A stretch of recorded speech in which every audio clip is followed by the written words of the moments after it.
welcome in everybody. James Phillips here. This is the Coach Bailey Show. Coach Bailey went up to Gardendale, one of the better programs in the state in Class 6A.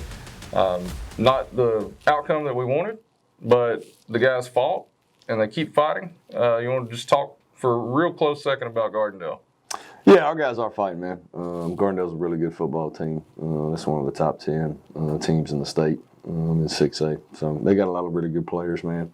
And they proved why they are who they are. So, right. But our guys, man, to their credit, being pretty well outnumbered and outmatched, they stood in there and fought and did what they can do, man. So we're going to keep swinging.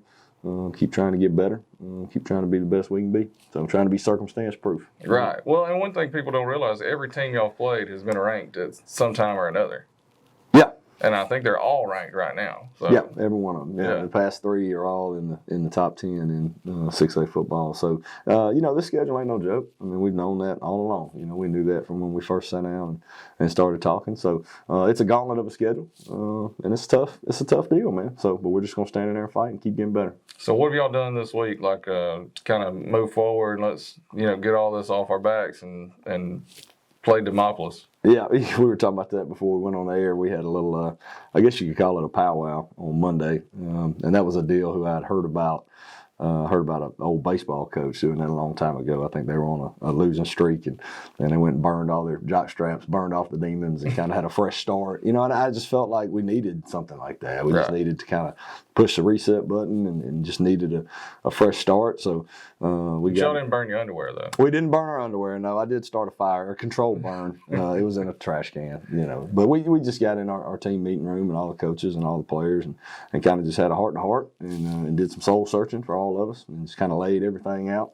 on the table. Any issues that anybody had, anything that was holding us back. We just kind of wanted to push the reset button really on this whole thing and gave everybody note cards, and they kind of wrote down, whatever issue they felt, whatever was holding us back. And then we went out behind the building and put all of the cards in a can and set it on fire and kind of burned it off, just burned the demons off and kind of had a fresh start. And I think that did. I think it resonated with our kids because we had a JV game that night, played Gardendale. Gardendale came back to us and same deal. I mean, outnumbered, outgunned. And our kids went out there and fought their tail, man. Right. We lost 21-12, which we still lost the game. But, I got all the guys together after the game. And I said, look, man, you might not have won this football game, but you ought to be proud of what you came out here and did tonight. Right. I mean, you stood in here and you fought this bunch, and you got a lot to build off of tonight. So, and I thought practice has been better this week.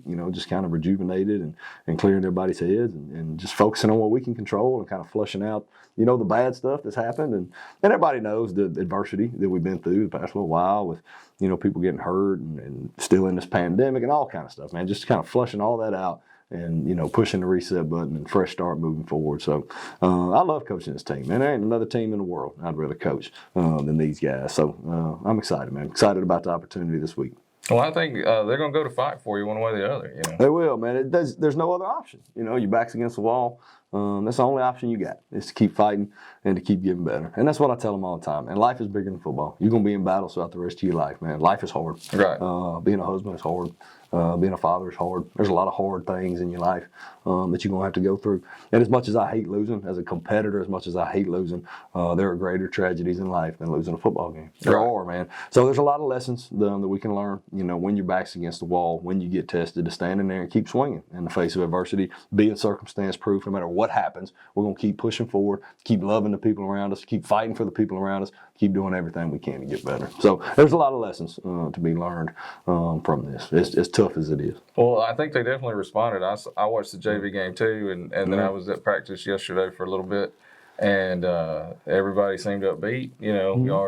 I saw kids dancing around, just enjoying being around each other, man. Enjoying I saw you football. acting like a kid a few times. I did, and I don't typically do that, man. I don't. That's never really been my way. But you got to look at everything that's going on and find out what you can best do to motivate your kids. I think I jumped in the air one time, jumped on a kid. I don't know if I've ever done that on a practice field before, but I did yesterday, man. We were having fun. It was the best rep that kid has ever taken, so we celebrated that. Right. Yeah. Celebrate the small things, right? Got to, man. How about one thing I noticed after practice is that your starting quarterback who's been hurt, went through surgery, he was actually out there just throwing some balls. That's got to be a good sign, at least. Yes, it is. He is. He's progressing rapidly. So I had a couple different conversations with his doctor yesterday. He's out of his boot. He's still going to physical therapy 4 days a week. Still doing the game ready machine at home and all of that type stuff.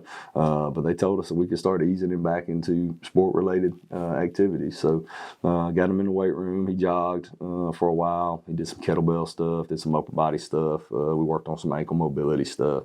And then we got him out on the field. Again, he jogged for a little while longer. And then we let him throw. We let him throw routes on air. He got some reps throwing in skelly.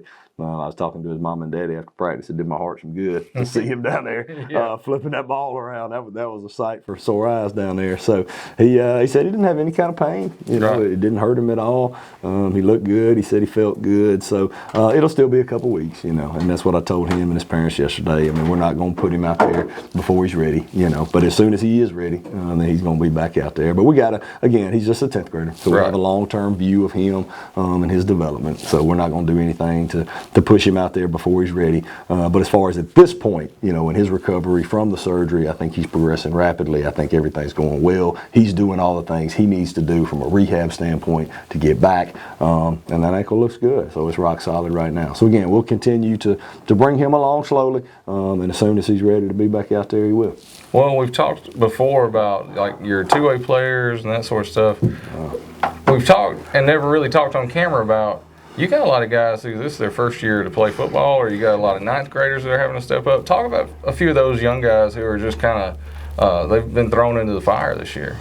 Yeah, we got a really young team, man, and I think a lot of people know that. There's 19 new starters on this football team, you know, as far as guys that didn't start for us last year. So Caden Mormon, who's playing tackle right now, this is his first year playing football. You know, we got him out, and he was going through some of our off season before the shutdown, so he got some weightlifting and that stuff in January, February, and then we all had to go sit at home for 3 months, you know, so kids like that really missed out. That spring ball is huge for them, huge, especially for young guys. And they missed out on that. So we got him back in June and continue to work and continue to prepare and continue and got him some reps earlier in the year, Mars Hill and Coleman, and then finally kind of got him to a point that he can, you know, step in there and play for us. Jasper Odom is another one up front. I mean, that guy's a true freshman, having to go in there and play. And he's going to be a fine football player for us. You know, he's just he's getting baptized by fire right now. Kind of getting thrown in there.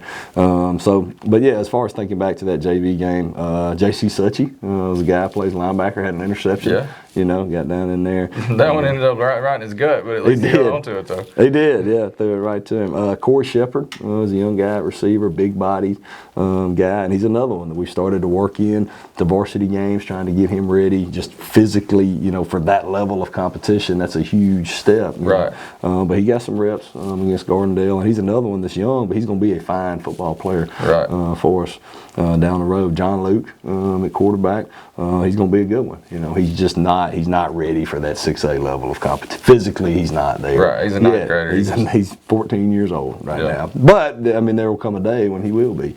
And I thought he stood in there Monday night and took some shots, made some throws, threw 2 touchdown passes. Well, what people don't realize is that Gardendale JV team was as good as just about any varsity team. Yeah, they were pretty good. Yeah, I mean, you look at them physically on the hoof, and they were running some dudes out there. So, but that's what it is in this region, you know, and we understand that. And a lot of the people we go against, they don't look like us physically. When they get off the bus, they look different than us. Well, I mean, we're not naive to that. We understand that. We can't control that. So circumstance proof, man. We're just gonna go out there and fight. All right, now we move forward, and it's a non-region week. Yep. But we're going to travel, 2.5 hours? And we're going to play an undefeated 5A team. That's correct. So it still doesn't get easy. No, it's not easier at all, man. I would say we match up better with Demopolis than we did, you know, Clay Chalkville or Gardendale. But Demopolis is still a very good football team. I mean, this is a program that's traditionally been strong for as long as I can remember. It's a program that's won state championships. They are undefeated. This is a team that's going to go deep in the 5A playoffs. I'm just going to go ahead and tell you. I mean, they got a kid that's committed to Tennessee. They got a kid that's committed to Rice. Defensively, you know, they just kind kind of line up, they're going to do what they do, man. I mean, it's bare front. They'll get in some stag front stuff, but they just get off blocks, run to the ball. I mean, they're going to do what they do. Offensively, there's some option principles in what they do. They're going to run it between the tackles a good bit. They're opportunistic about when they take their shots and throw it downfield. And they got a kid who throws the deep ball fairly well, but they just going to get in there, try to run it. And again, same type philosophy, just do what they do. I mean, that's who they are. They're going to do what they do, get in there and play football. So, very good football program. Coach Seymour, those guys, they do a good job. They got a lot of good football players. Like I said, man, that team's going to go deep in the 5A playoffs. But we match up better, with them physically than we have the past two. That's not a secret. I mean, it's just what it is. So, got to go on a bus for 2.5 hours. Nice road trip. But we're excited, man. Our guys are excited to get to go play. Whatever the circumstances are, whatever it is, we get to play football, and we're fired up about it. Well, does that long a road trip, does that change how you do things?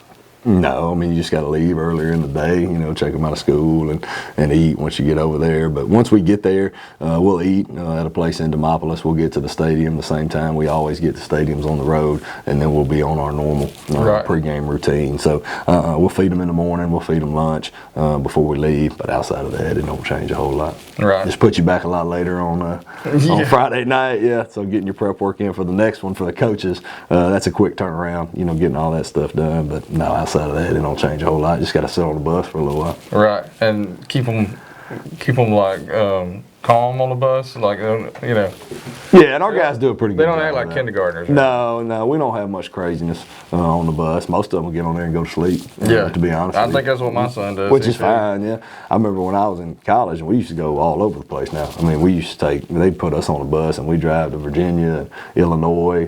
We drove to San Antonio, Texas, one time, which is 19 hours from Montgomery. So you're talking about some for real road trips, and you're trying to sleep every part of that, if you can. So for a high school program, 2.5 hours is a long time on a bus. But I've sat on charter buses for much longer than that before. So no, I mean, and again, like I said, our kids there ain't no craziness or silliness on the bus. Some of them will study, some of them will listen to music. They'll probably play a game on their tablet or phone or whatever. A lot of them will go to sleep. That's about all there is to that. Yeah. Well, I guess the main thing to keep in focus for everybody is that we didn't know if we'd even play football this year. That's right, man. And so whether we've got 1 win or 4 wins, we're playing football. We do get to play football, yeah. Count your blessings, man. You gotta celebrate the small stuff, So, no, I mean, the results of the past 3 games is not what any of us would want. Like I said, as a competitor, I mean, I hate that, man. Right. I mean, I despise losing. But trying to take a step back and see the bigger picture. We are getting to play football. And there was a time we wasn't sure if we were going to get to do that this year. And our kids are fighting. Our kids are getting better.